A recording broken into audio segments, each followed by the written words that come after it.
everybody, it's Sarah, and today we're going to talk about this book right here, which is The Vanished Queen by Lisbeth Campbell. This is an adult high fantasy story. It's a standalone as well, I think. At least I couldn't find anything on sequels or so. And this was the October pick for my book club, which is of Queens, Witches and Valkyries.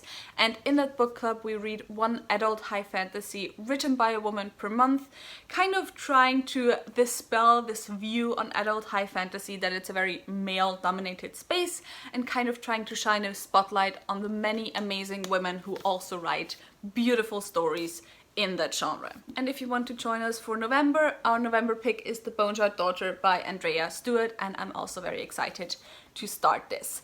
But in this video we're going to talk about this one right here.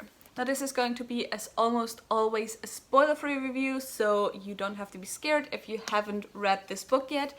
And as always, I will start with a little summary of the book, then go into some negatives, things I personally didn't like, going into some neutrals, I guess, and then lastly going into positives and things that I really enjoyed. So this story is set in this city or country that is ruled by a very tyrant king. That's pretty standard for fantasy.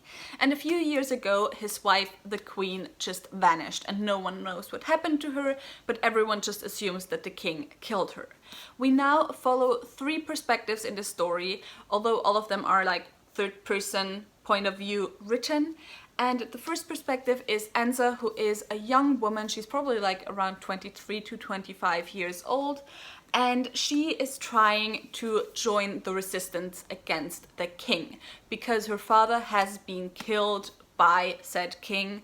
He has been executed, in fact. Then the second perspective we have is the perspective of Eswar, who is the younger prince of the king. And he in his own way tries to kind of work against the king. But the way he does it is he tries to make sure that his brother is in a secure position, because the king is not of the best health, and so he tries to make sure that by putting his brother in a secure position, who is of course the crown prince, that as soon as the king dies he's going to be able to take over power. And then the last perspective we get, kind of as little, very short chapters and kind of as looks into said life, is the perspective of Marantha, who is said vanished queen. And we get perspectives from her before she vanished, and we're kind of trying to unravel the mystery of how she vanished, why she vanished, what actually happened to her, did she die, didn't she die, and so on. So yeah, that's the main plot line of the story. And I have to say that most of the negative things are kind of nitpicky, to be honest, because overall I gave this book 4 stars. However, the things that I didn't like about the book are a lot more specific than the things I actually did like. So let's start, let's not start with the negative stuff, let's start with some neutral stuff. And that is that while this is categorized as adult high fantasy, I would put it more in the vein of adult high fantasy that sometimes can feel a little bit like YA. And the reason why I think that is that first of all, the world building is not very complex, which of course is because this is a 400-page standalone. There isn't that much time to build a really complex world. So the world building can be kind of basic, and also the characters, there aren't tons of characters. You really have your main 3 characters, and then you have maybe a handful of side characters whose names you should remember. That's things that can make it sometimes feel a bit YA, because of that it sometimes feels not complex. I wouldn't say simple, because simple has such a negative connotation, but it sometimes is not complex in the way that YA also kind of sometimes isn't complex. However, where I think this isn't YA and why I would still put it into adult, even though I can be very critical when it comes to putting books into YA or adult. I quite often complain about books being adult just because they have gore and sex, but basically reading YA books. And I don't think that's the case here, because mostly the characters are a little bit older than typical YA, so they're in their mid-20s, and also the story doesn't have this focus on the characters and like on the development of the characters, as in like growing up of the characters, that a lot of YA has. And they also don't have this oh woe is me attitude that YA characters often have, and that I usually don't like that much. So now on to the negative things that again are negative generally, but I personally didn't mind them that much. The first thing is the characterization of Anza, who is pretty much like our main character. And she seems like a typical like revenge fantasy character. Her father has been killed and now she joins the resistance to kind of like get vengeance on the king. But she just wants to join the resistance. There isn't really any vengeance plot line in there, which I actually personally enjoyed because I don't like vengeance plot lines. However, that also led to kind of the motivations of Anza being a bit like murky and muddy, because she never really felt like someone who would have this drive to join the resistance, to like potentially like give up her life for this thing to like pull down the king and so on. So that was something where like maybe personally the characterization wasn't 100% there. And then the second thing with characterization that I had a bit of trouble with was that the romance was a bit quick for me.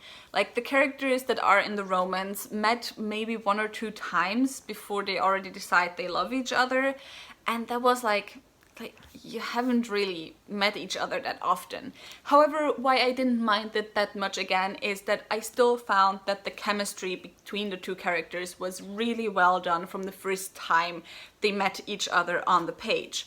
So I didn't mind it that much. I thought the chemistry was there, but I would have preferred it if there was like a little bit of a mutual lust and attraction stage before they went to the love stage. But then again, this is like a standalone, so there probably isn't that much time. I mean, it could have probably done without the romance, the book, to be honest, but I personally enjoyed the romance and I shipped the two characters, and so I did really enjoy that part of it. So sorry if there was a change in frame, but my storage was full. Anyway, the positive stuff. As I already mentioned, I really enjoyed like the romantic relationship, but even aside from that, I really enjoyed all the relationships in this book. I found the interpersonal relationships, be it like friendships or romances or brothers or like teacher-student, I just found all of them really, really well done. I also really enjoyed the political stuff in this book. There wasn't that much of it. Again, there wasn't really that much time, but just the hints we got to like intrigues and so on, I did really enjoy. There also were some like really heartfelt and emotional moments in this book, which I also absolutely loved. And then the main thing that I really enjoyed about this book is that this is set in a non-heteronormative society. And actually our main character, Anza, is bisexual. And that's just something that I really love. When it comes to especially fantasy, I don't necessarily need LGBT characters, but I just love the little, not even hints, but just confirmations that this society isn't necessarily heteronormative, and that yeah, Anza has had boyfriends and girlfriends in the past.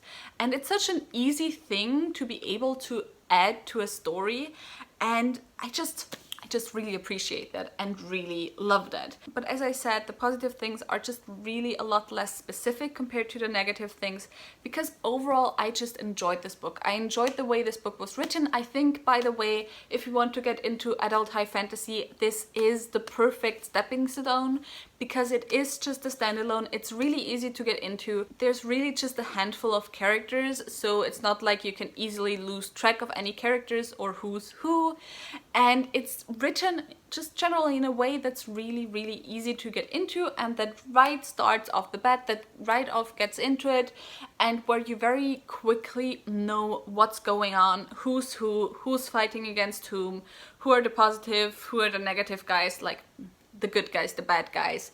And yeah, that was it for this review. I really hope you enjoyed it. If you did, maybe think about giving me a thumbs up and also maybe subscribing. Tell me in the comments down below if you plan on picking this book up, or if you have read this book, what your thoughts were on it. All the links to my social media are in the description box down below, so go and check those out. All the links to my book club are also, of course, down below, so go and check those out. And again, if you want to join us for November, our book is The Bone Shard Daughter. And with that said, I hope I'll see you soon. Bye!